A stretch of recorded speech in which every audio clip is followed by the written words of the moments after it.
Una mañana cualquiera, en algún pequeño pueblo de Colombia durante la década de los 90, un niño salió de su casa como lo hacía todos los días. No había nada extraño en su rutina. Tal vez iba a vender algo en la calle, tal vez iba camino a un mercado o a encontrarse con amigos. Pero esa mañana ocurrió algo que cambiaría para siempre la historia criminal de América Latina. Alguien habló con él, un hombre aparentemente normal, un hombre que no parecía peligroso, un hombre que sonreía, hablaba con calma y prometía algo simple: dinero, comida o trabajo. El niño confió, caminó con él, y nunca volvió a casa. Durante años, ese mismo escenario se repitió una y otra vez en distintos lugares de Colombia. Niños desaparecían sin dejar rastro. Algunos eran vendedores ambulantes, otros niños que trabajaban en las calles ayudando a sus familias, otros simplemente estaban en el lugar equivocado en el momento equivocado. Al principio, cada desaparición parecía un caso aislado. Las autoridades de un pueblo no necesariamente sabían lo que estaba ocurriendo en otro.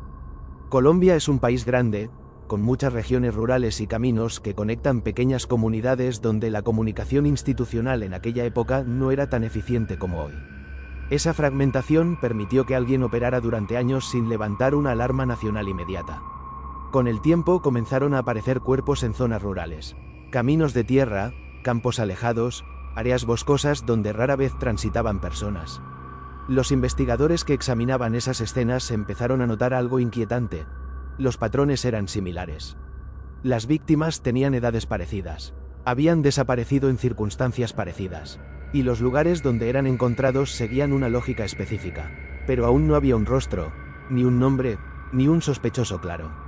Mientras tanto, el responsable seguía moviéndose de ciudad en ciudad. Luis Alfredo Garavito nació en Colombia en 1957. Su infancia, según múltiples reportes recopilados años después por investigadores y periodistas, estuvo marcada por un entorno familiar profundamente violento. Su padre era descrito como un hombre alcohólico y agresivo que ejercía violencia física constante dentro del hogar. Los episodios de abuso no eran raros.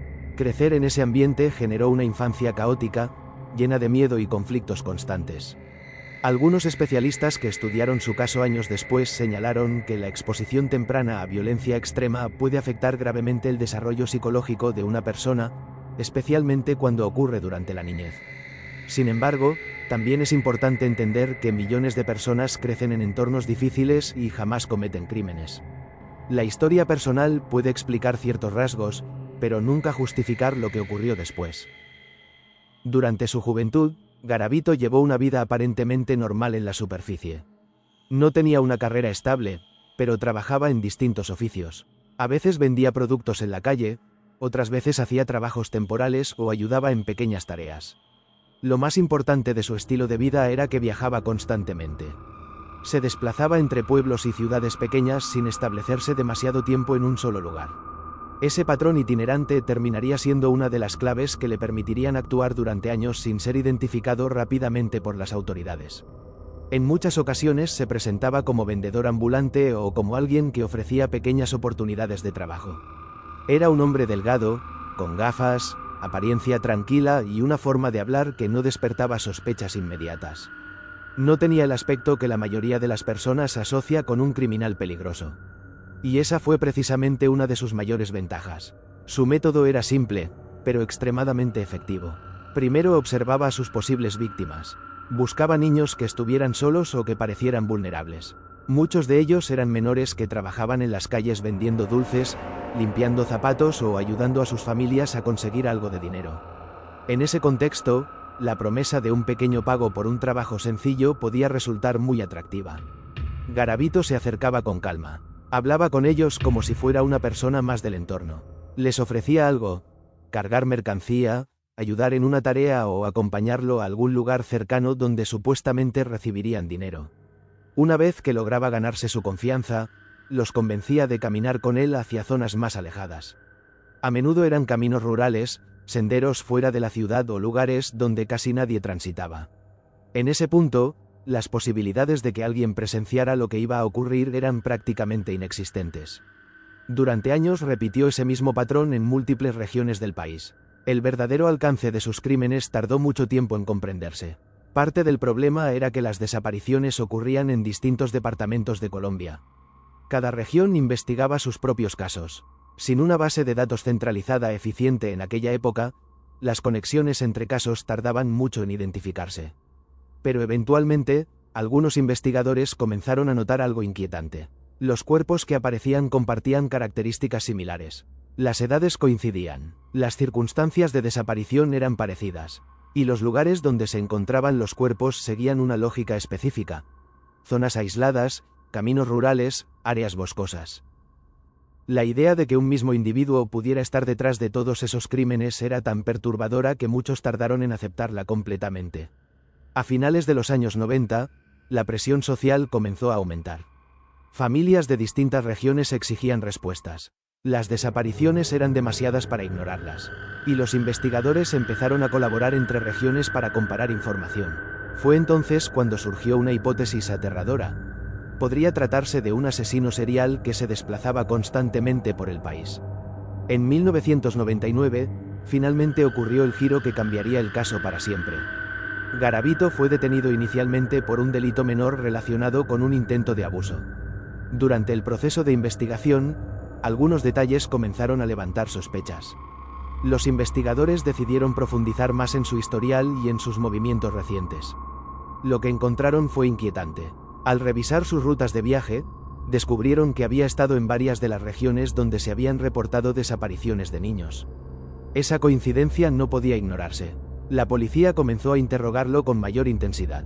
Al principio negó cualquier implicación, pero con el tiempo, ante la presión y las evidencias que empezaban a aparecer, Garavito comenzó a hablar. Y lo que dijo dejó a los investigadores completamente impactados. Confesó haber asesinado a decenas de niños. Pero la cifra no se detuvo ahí.